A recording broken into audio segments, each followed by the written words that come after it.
Hola a todos. Bueno, esto es muy extraño, no les voy a mentir. Me siento como un espíritu muerto por el coronavirus, pero bueno, vamos a tratar de hacerlo lo mejor posible. ¿Ya? Ok. Esta correspondería a la clase número 4 de el diferenciado de historia. ¿Ya?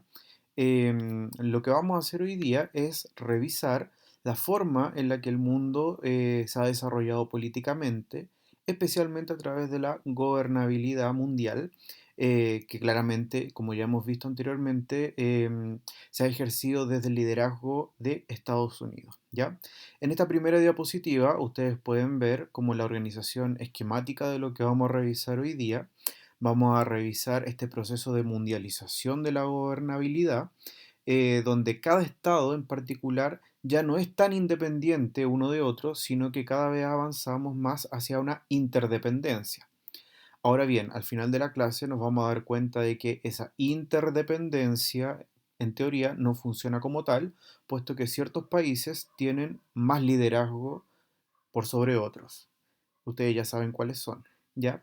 En ese sentido, lo que vamos a revisar es el papel de estos organismos internacionales, que ya habíamos adelantado un poquito en la clase anterior, especialmente con el rol de la ONU y los organismos derivados de ella, pero también vamos a revisar la participación de organismos que vienen desde el mundo económico, el mundo empresarial, las transnacionales, y aquellos organismos que vienen desde el mundo civil, las ONG, ¿ya? También vamos a ver cómo esto afecta a los estados nacionales, a cada uno de los países, especialmente a los más pequeños, y también cómo uno de los efectos que trae este liderazgo estadounidense y también el liderazgo a nivel político, trae una globalización de los derechos humanos como concepto, como noción fundamental para la convivencia humana. ¿Ya? En algunos casos vamos a ver ciertos avances, pero también vamos a ver algunos desafíos que están pendientes. Bueno, uno de los primeros elementos para entender esta idea de gobernabilidad mundial, ya lo habíamos adelantado en la clase anterior, es el funcionamiento del principal organismo internacional desde donde se desarrolla esta idea de trabajar en conjunto en materia política. Estamos hablando entonces de la Organización de las Naciones Unidas, más conocida como la ONU, y hablábamos acerca de esta composición de dos grandes elementos o de dos grandes organismos que la componen. En un escenario principal tenemos esta Asamblea General, donde participan todos los países reconocidos por la ONU, eh, todos los países independientes, más o menos. Hay algunos que todavía no reciben el reconocimiento internacional completo de todos los integrantes de la ONU, pero en general cada país independiente debería formar parte de la Asamblea General. Y cada uno tiene una participación en términos de consulta, en términos de ejercer su opinión dentro de este organismo, pero sin embargo no tienen ningún poder resolutivo, ¿ya? El que tiene ese poder resolutivo es este grupo que aparece marcado en el esquema en rojo, el Consejo de Seguridad, que ustedes ya reconocieron, estos cinco países que aparecen como miembros permanentes del Consejo de Seguridad de la ONU: China, Rusia, Francia, Estados Unidos y el Reino Unido, ¿ya? Ustedes ya saben el porqué de estos cinco países, y no es solamente porque sean las grandes potencias del mundo, sino porque también son, en su mayoría, los triunfadores de la Segunda Guerra Mundial, ¿ya? Los países aliados, en este caso Rusia, que sería el representante de la Unión Soviética ya extinta, Francia, Estados Unidos y el Reino Unido. Pero además se suma, en este caso, China, por ser uno de los países líderes eh, a nivel asiático, ¿ya? Y además por la cantidad de población que posee y el liderazgo económico que posee a nivel mundial, ¿ya? Eh, a raíz de esta organización, nosotros en la clase anterior leímos los objetivos principales que tenía esta organización, la ONU, muchos de ellos orientados hacia el aseguramiento de la paz. Tras haber tenido dos guerras mundiales, lógicamente la ONU va a tener como misión asegurar la paz a nivel internacional, pero por sobre todo también asegurar la soberanía de los países, la soberanía de los pueblos, atendiendo a que durante el siglo XX muchos de los países de África, Asia e inclusive de Oceanía estuvieron bajo el mandato colonial de algunos países europeos. Esa idea de colonialismo ha ido transformándose a lo largo del tiempo, Y hoy día la ONU defiende la premisa de la soberanía de los pueblos. Hoy día, sin embargo, existen muchas colonias que todavía están luchando por su independencia, o bien algunas de ellas han aceptado su situación de colonialismo, puesto que el funcionamiento parece eh, establecerse de buena manera en esos países. Por ejemplo, podría mencionarle el caso de las Islas Falkland, más conocidas como las Islas Malvinas, que son unas islas chiquititas que se encuentran en el Océano Atlántico frente a Argentina y que en diversas consultas resolutivas han determinado seguir formando parte del Reino Unido en este caso, porque les acomoda en este caso formar parte de esa comunidad, ¿ya? De la Commonwealth, que forma parte del Reino Unido, liderado por, en este caso, la reina Isabel II, ¿ya? Eh, pero lo que más me importa de esta diapositiva es que puedan tomar en consideración que, en primer lugar, son pocos los países que tienen poder resolutivo, a pesar de que todos participan de ella. Por lo tanto, podemos definir que es un organismo interdependiente porque requiere de la opinión de todos los países independientes, pero el poder resolutivo lo tienen las cinco grandes potencias del mundo, ¿ya? También la ONU es el organismo principal, pero claramente para ejercer su funcionamiento en cada uno de los distintos ámbitos de la realidad, ya sea, por ejemplo, la educación del mundo, el resguardo de los derechos humanos, la preservación de la cultura, el desarrollo económico de los países, el progreso material y social, etcétera, va a requerir de la organización de ciertas instituciones menores que van a funcionar bajo su alero, ¿ya? Ahí aparecen, por ejemplo, organismos especializados que podemos poner como ejemplos en este caso. La Organización Mundial del Trabajo, la Organización para la Educación, la Ciencia y la Cultura, que debería llamarnos la atención principalmente porque somos del ámbito educativo, la UNESCO, la Organización Mundial de la Salud, de la cual hay que estar muy atento actualmente porque nos da las principales resoluciones sobre el avance del coronavirus, eh, la FAO, el Organismo para la Agricultura y la Alimentación, sobre todo importante para los casos de hambruna o de emergencia eh, alimentaria, la OMS, la Organización Mundial del Comercio, el Fondo Monetario Internacional y así sucesivamente. Ya también podemos ver otros programas que vamos a mencionar más adelante, PNUD, el Programa de las Naciones Unidas para el Desarrollo, o la UNICEF, ya que se encarga del desarrollo de la protección a la infancia. Bueno, aquí podemos ver como un zoom aquellos organismos internacionales dependientes de la ONU que nos sirven para casos mucho más puntuales. En este caso, por ejemplo, podemos ver la importancia que tiene el programa para las Naciones Unidas, el programa de las Naciones Unidas para el Desarrollo, más conocido como PNUD, ¿ya? Tienen una página web en nuestro país y en realidad en todos los países del mundo. Los invito a revisarla porque ahí publican varios contenidos, varios informes donde hacen diagnósticos acerca de el desarrollo claramente social, económico y político de los países. Uno de esos informes se llama Desiguales, ¿ya? Que de hecho ustedes lo tienen para el segundo control de lectura bueno, el segundo trimestre, y que habla acerca de las desigualdades que ocurren en nuestro país, ¿ya? Un documento que me parece muy relevante que lo lean, no ahora, claramente en el segundo trimestre, pero que también está muy ligado con el estallido social actual. También tienen otro documento a nivel latinoamericano que se llama Seguridad Latinoamericana y que corresponde al primer control de lectura de ustedes. Y aprovecho de pasarles el dato que yo les mandé vía mail. eh, Estos controles de lectura en PDF existen en físico, pero lamentablemente nos decretaron en cuarentena en el colegio. No sé si cuarentena es la palabra exacta, ya a lo mejor estoy exagerando, pero nos prohibieron ingresar al colegio, así que no pude entregarle ese material a su apoderado. Existe ese material y eventualmente si volvemos dentro de los 15 días reglamentarios, yo se los voy a pasar. Pero de todas formas ustedes los tienen en PDF, ¿ya? Ese era un pequeño paréntesis para seguir con la materia, ¿ya? Además de PNUD, tenemos otros organismos internacionales como la CEPAL, la Comisión Económica para América Latina y que se encarga de estudiar el desarrollo político, económico, social, particularmente de América Latina, ¿ya? Así podemos ver que los organismos internacionales dependientes de la ONU se encargan de elementos propios de cada región o de cada ámbito de la realidad. Y cada uno de ellos tiene una participación fundamental porque no solamente está compuesto por políticos, sino que está compuesto por expertos que nos entregan datos cuantitativos, cuantitativo significa datos concretos, estadísticas, y también cualitativos, es decir, la opinión de expertos, bibliografía académica, teoría, que sirve para explicar los problemas de cada una de estas regiones, ¿ya? A nivel mundial, también podemos destacar el desarrollo de conferencias. Ustedes claramente pueden entender la conferencia no como una conferencia de prensa donde una persona habla, sino que una conferencia donde representantes de distintos países van y dan su opinión sobre determinados temas. Y para lo cual la ONU llega a ciertas resoluciones. El cuadrito que aparece a su derecha eh, hace un resumen acerca de las conferencias y el principal tema que se trató. Como este cuadrito yo lo saqué de un libro bastante, no es tan antiguo, pero es como del 2008, más o menos así.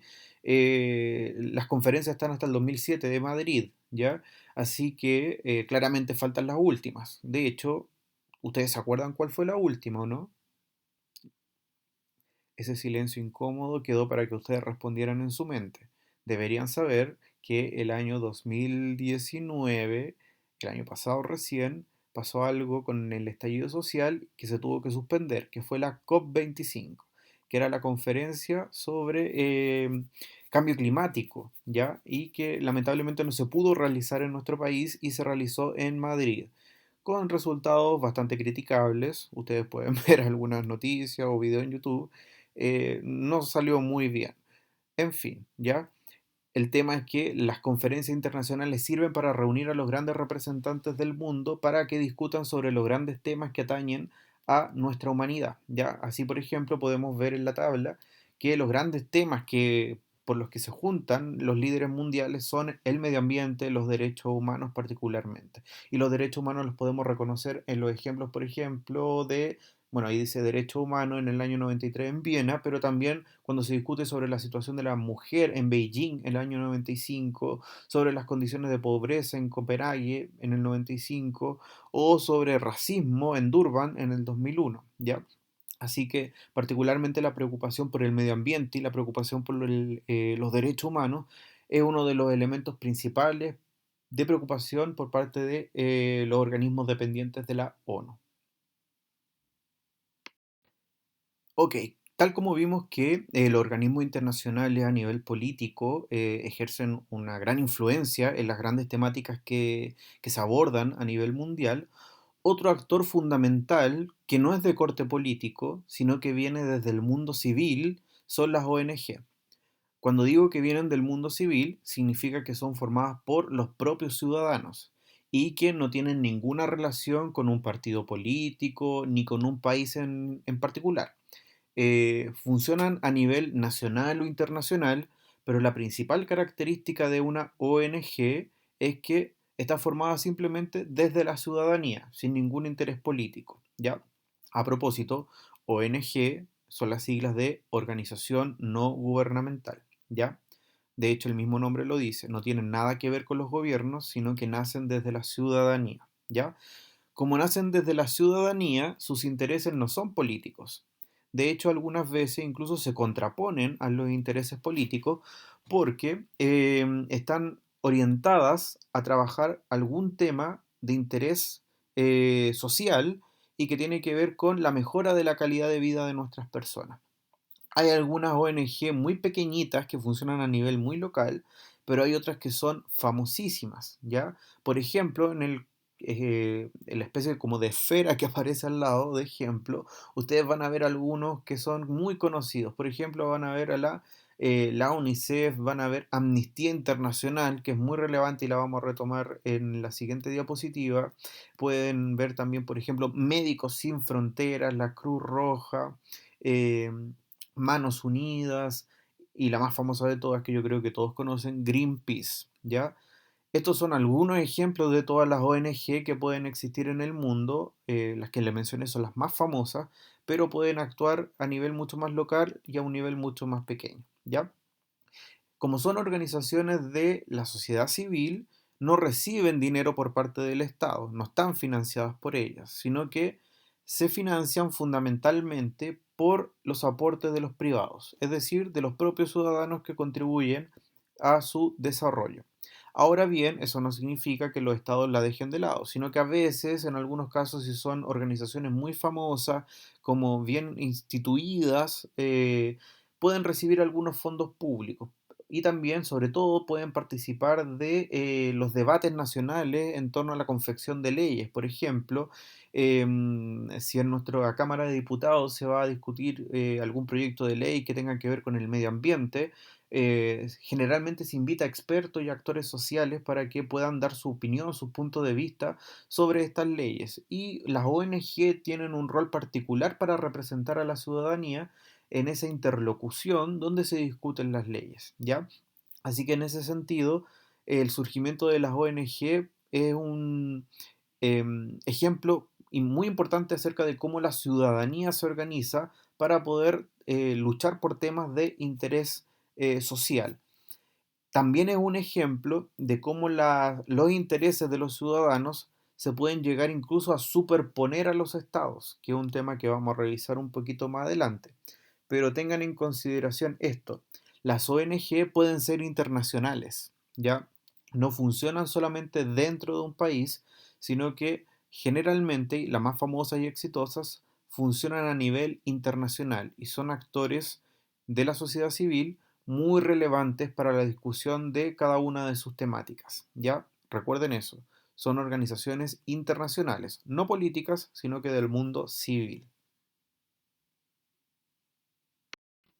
Muy bien, como tercer elemento tenemos el avance de la noción de los derechos humanos como una idea universal y que se intenta defender por parte de Occidente.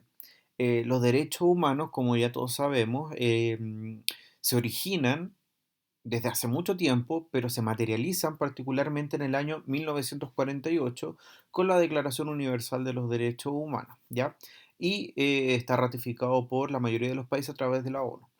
En ese sentido, la protección a los derechos humanos nosotros tendemos a considerarla como universal, a pesar que no todos los países del mundo se rijan bajo estos parámetros y mucho menos hayan llegado a la misma conclusión por parte de Occidente acerca de la importancia de resguardar los derechos humanos.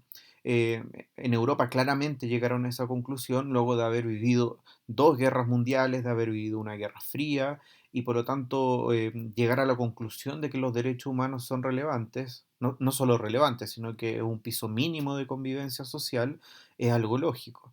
Sin embargo, hay otros países de otros contextos culturales, como por ejemplo África o Asia, que no han vivido la misma historia de Occidente y por lo tanto no han llegado a la misma conclusión.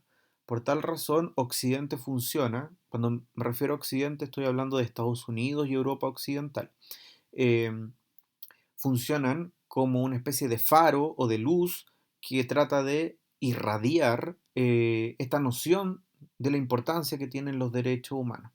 Y a través de la ONU y a través de sus conferencias y la firma de tratados internacionales ha puesto de relieve la importancia que tiene esta noción. De hecho, los tratados internacionales tienen superpoder o tienen primacía por sobre las leyes nacionales. Por ejemplo, si nuestro país firma un tratado sobre derechos humanos de los niños, por ejemplo, o de las mujeres, esos tratados internacionales son superiores a las leyes nacionales. Por lo tanto, si una ley de nuestro país se contradice con lo que dice el tratado nacional, adivinen cuál es la que predomina, la ley nacional o el tratado internacional.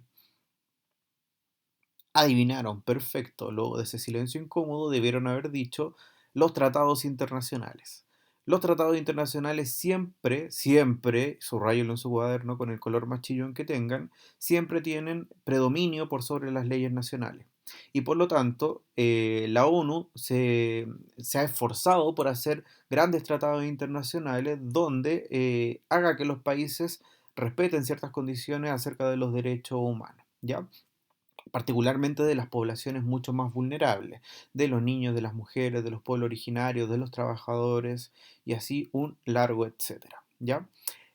Además, otra contribución que ha hecho la ONU, los organismos internacionales y también las ONG es a que exista un marco institucional internacional desde donde se promuevan los derechos humanos, pero donde también se condenen a aquellas personas que violan estos derechos humanos, ¿ya?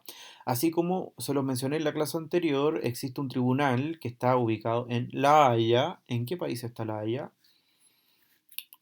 Adivinaron, está en los Países Bajos. A lo mejor alguno de ustedes dijo Holanda. Está más o menos bueno porque Holanda es una provincia dentro de los Países Bajos, pero no es un país, ¿ya? Así que técnicamente vamos a hablar de los Países Bajos. Luego de ese paréntesis ñoño, les digo lo siguiente, ¿ya?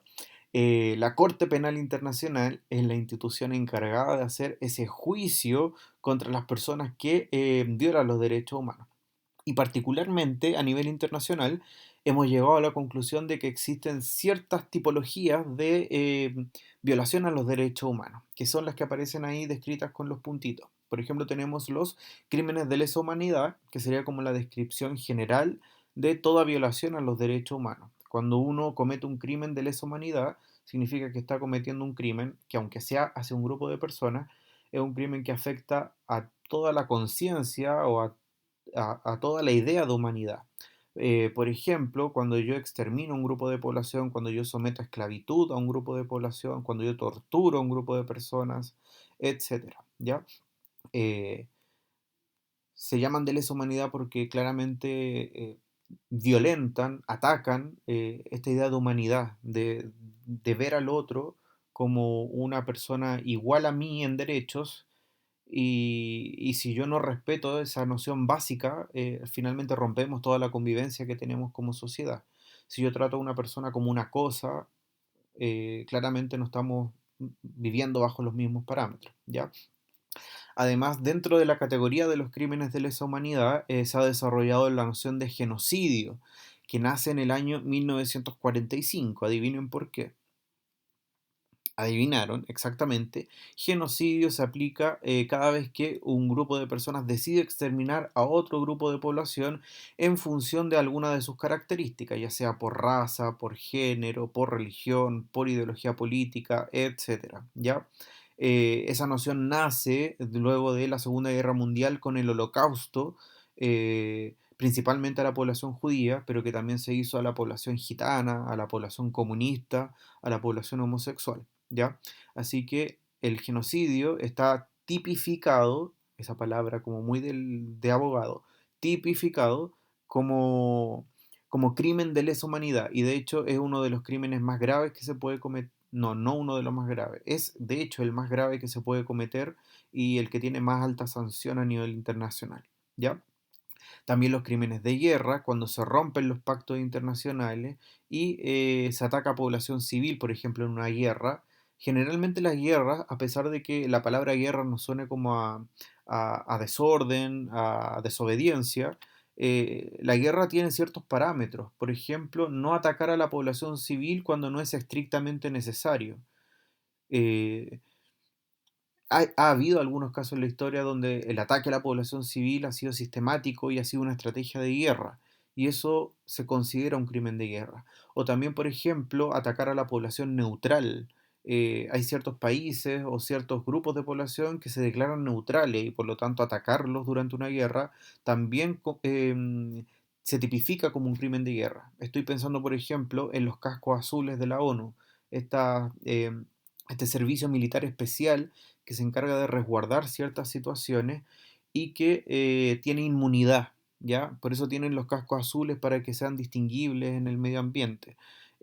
Atacarlos es un crimen de guerra.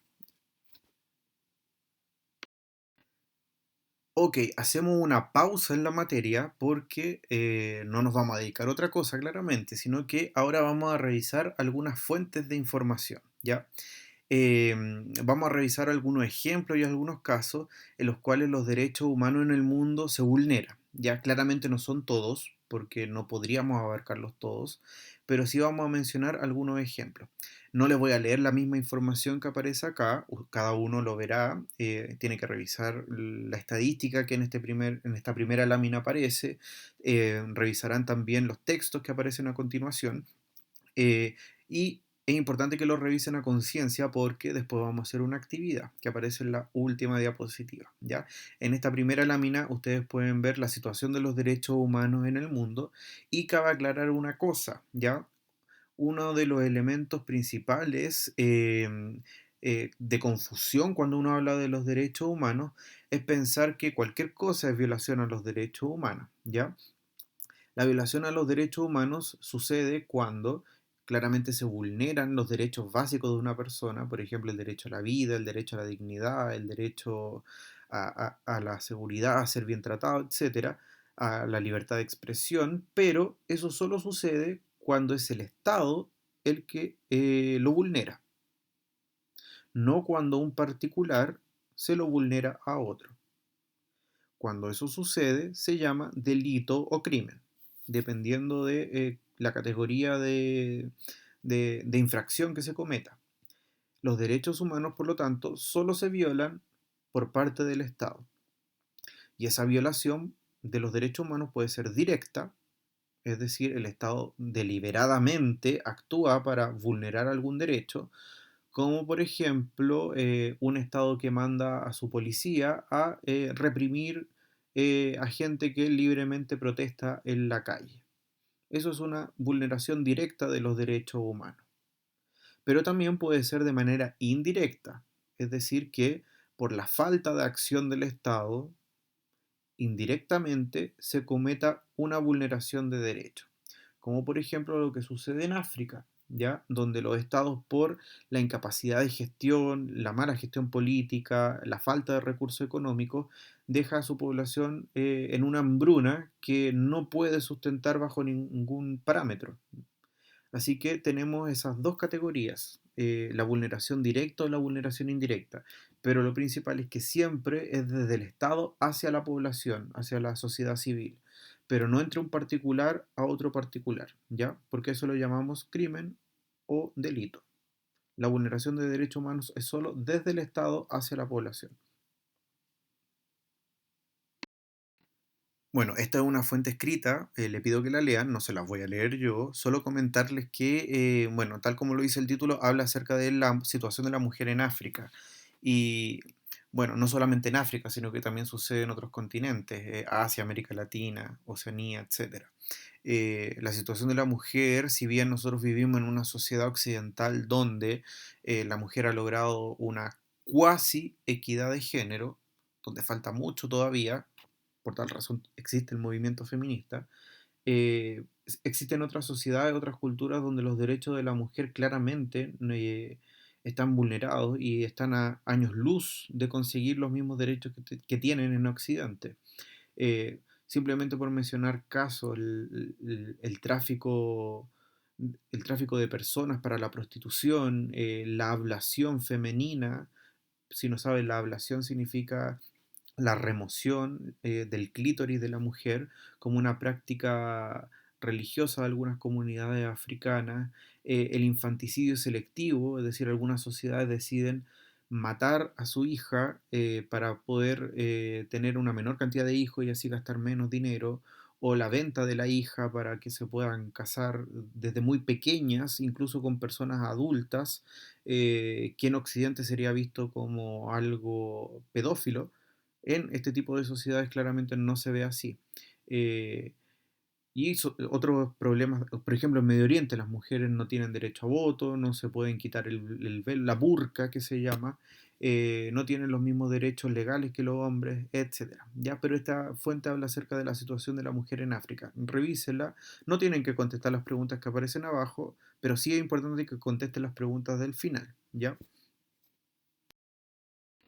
Bueno, esta tercera fuente de información nos habla acerca de la situación de los niños y la guerra, ¿ya? Léanla, son situaciones que no se ven a menudo en América Latina, pero sí la podemos encontrar muy seguido, lamentablemente, en África, en Asia, en países de situación de guerra, particularmente en Medio Oriente, aunque también en América Latina ha estado empezando a surgir, sobre todo al alero del narcotráfico, ¿ya?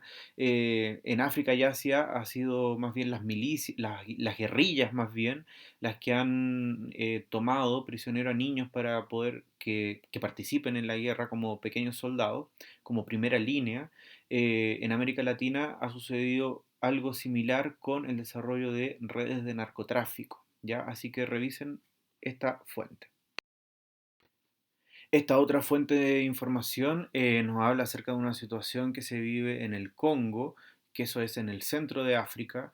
Nos habla acerca de la economía del coltán, ya que es una aleación mineral desde la cual se sacan elementos que sirven mucho para la fabricación de tecnología, particularmente de celulares.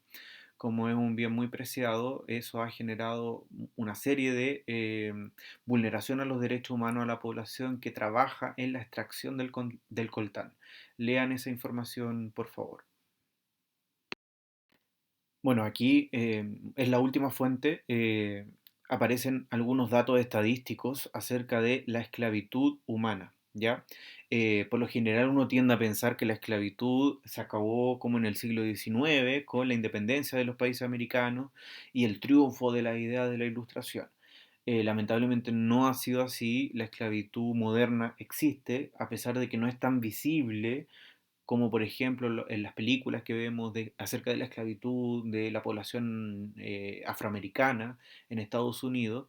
eh, la esclavitud moderna es mucho más invisible y tiene que ver particularmente, ahí aparece en la fuente de información de color rojo, aparecen los tipos de esclavitud actual. Revisen esta información y lean la estadística. Algunos casos son bien sorprendentes y tristemente sorprendentes, la verdad. Eh, Revísenlo bien para que comenten en la última actividad. Muy bien, ya dejamos de lado el paréntesis, las fuentes de información que leyeron anteriormente las vamos a dejar un poquito pausadas porque nos van a servir para la última actividad, ¿ya?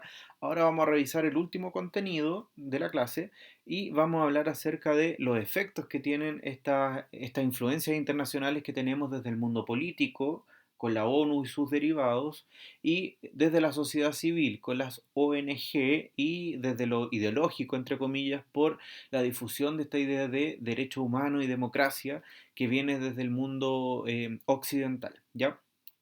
El efecto principal a nivel político, y que tiene que ver con el objetivo de la clase, que es revisar la gobernabilidad mundial, es la pérdida de poder que han tenido los estados pequeños, los estados en particular, frente a estos grandes organismos que funcionan a nivel internacional, ¿ya? A eso algunos autores lo han llamado la crisis del Estado-Nación. Es decir, esta entidad que parecía ser lo más poderoso en el siglo XIX, la generación de un país independiente y soberano, hoy día parece ser que no es el actor más potente dentro del escenario mundial. Cada país por sí solo cada vez tiene menos poder que antes. Y eso está dado principalmente por los organismos internacionales, políticos de la sociedad civil, ¿ya? Eh, en la fuente, perdón, en el recuadro de información ustedes pueden ver que esta tesis viene dada por un autor, que en este caso es el señor Saki Laidi, y que nos habla acerca de que el mundo en la actualidad está pasando por una especie de transición, donde cada país, en particular cada país por sí solo, va perdiendo su poder gradualmente y los que sí van adquiriendo poder son los organismos regionales o internacionales, ¿ya? Por ejemplo, ahí aparece mencionada la Unión Europea como un organismo internacional que posee más peso todavía que cada país europeo en particular. También podríamos mencionar a lo mejor la APEC, de la cual forma parte nuestro país, Mercosur, y así un largo etcétera de organizaciones internacionales. ¿Para qué decirles también y repetirles otra vez que la ONU es el principal organismo que sirve a Saki Laidi para llegar a esta tesis, ¿ya? Así que a partir de esta crisis del Estado-Nación, nosotros podemos ver que existen diversos tipos de países que se enfrentan a esta disyuntiva, ¿ya? la tesis de Saki Laidi, de este caballero, nos habla acerca de que hay ciertos países que son mucho más vulnerables para que pierdan ese poder frente a estos otros organismos, ¿ya? Y nos dice que la crisis del Estado-Nación es particularmente intensa en aquellos países que han tomado una especie de políticas de privatización de la creación de obras públicas que antes estaban en manos del Estado, pero que ahora están en manos de privados, de empresas privadas, que es el caso particular de nuestro país. Hoy en Chile las principales obras públicas las hacen empresas que reciben el permiso del Estado a través de procesos de licitación, ¿ya? Las grandes obras como las carreteras, las construcciones como los viaductos, por ejemplo, el puente a Chiloé y otros grandes ejemplos, maravillosos ejemplos, o el puente Caucao de Valdivia, si no lo conocen, por favor, googleenlo. Eh, si bien son obras públicas, no están financiadas directamente por el Estado, sino que son más bien obras que se licitan y que son creadas por empresas externas. ¿Ya? Esa es una de las condiciones que dice Sakelaide. Ese tipo de países que le da esa responsabilidad a las empresas privadas, particularmente estos países, van a perder poder. También dice lo siguiente: aquellos países que van a seguir perdiendo poder son aquellos que tienen una gran brecha social. Rayos. Cumplimos con la segunda condición de Sakelaide. Países que tengan una gran desigualdad social y que presenten gran descontento frente a las políticas del Estado. Ustedes que son muy inteligentes ya se habrán dado cuenta el gran ejemplo que podemos mencionar acá.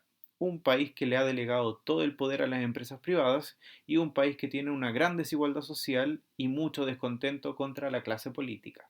¿Adivinen quién es? Acertar. Chile. Bueno, en este esquema ustedes pueden ver a quiénes nos referimos con organismos internacionales y que están superponiéndose al poder de cada uno de los estados, ¿ya? Si quieren pueden copiar este esquema en la pizarra, perdón, en el cuaderno, no en la pizarra. Ahí podemos ver, por ejemplo, empresas productivas y de servicios. Cualquier empresa que tenga presencia internacional la vamos a considerar como un organismo supranacional o transnacional en este caso, ¿ya? También podemos ver comunidades académicas, deportivas y culturales que pueden tener importancia internacional. Organizaciones no gubernamentales, las ONG, la banca y organismos financieros como el Banco Mundial, el FMI, Fondo Monetario Internacional, grupos étnicos y religiosos, por ejemplo la Iglesia Católica, que tiene presencia internacional y que de hecho puede llegar en algunos casos a ser más poderosa que los propios estados, incluso influir fuertemente en sus políticas internas, políticas sociales y culturales, ¿ya? Al lado de este esquema, ustedes claramente pueden ver una especie como de glosario, vocabulario, donde si no saben estas palabras, institución transnacional, supranacional, organismos internacionales, ahí aparece una breve definición. Revísenla. Bueno, y para finalizar, para hacer el cierre de esta clase, les comento algo que nos sale en la diapositiva, ¿ya? Y es importante que le pongan atención porque no se los voy a escribir ni redactar. Así yo me voy a dar cuenta quién realmente escuchó los audios y no solamente bajo el PowerPoint y lo guardó para cuando haya prueba, ¿ya? Es importante esto. Antes de cerrar la clase, me gustaría explicarles que esta nueva mirada que tenemos acerca de la gobernabilidad mundial no involucra únicamente a los países. Si se dieron cuenta, no estamos únicamente hablando de estados, sino que añadimos dos elementos más, incluso más, pero para simplificarlo, tenemos tres elementos en juego que conviven en nuestra forma de ver el mundo y de cómo convive la realidad actual.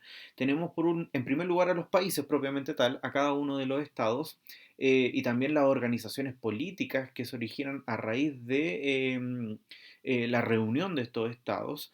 eh, pero también estamos viendo en el último tiempo que cada vez cobran más importancia aquellos actores que salen del mundo político y que tienen que ver principalmente con el mundo económico, por ejemplo las empresas transnacionales.